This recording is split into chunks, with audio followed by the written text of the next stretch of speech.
One easy way to share the gospel while you're traveling is to speak with your hosts. So a lot of times I like to stay in Airbnbs, and when I was in one recently in Ireland, as I came in from the grocery store, I happened to notice that the host, who was a man from India, was in the kitchen, and he's like, "Oh, hi, welcome."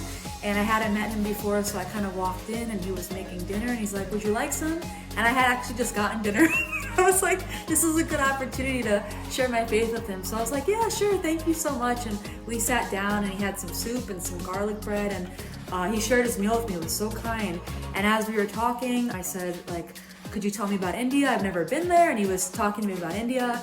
And I asked and I said, like, do they have different faith backgrounds there? Do they have churches? What's kind of the layout of the different spiritual backgrounds in India? And he said, "Well, I'm a Hindu, but we have everything there." He's like, "We have churches, we have all kinds of people, a lot of diversity." And then I asked him, I said, "Oh, that's so interesting. Like what do you believe in as a Hindu person?" And he was sharing his faith with me. And when he was done sharing about his background, I said, "Oh wow, I'm a Christian."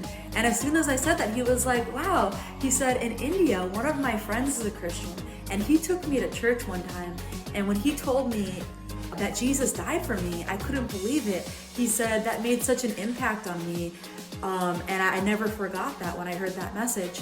And I was so excited to hear that. And then I continued by saying, "Yeah, we actually celebrate that Jesus died for our sins, and not only that, he came to life 3 days later, and hundreds of eyewitnesses saw him."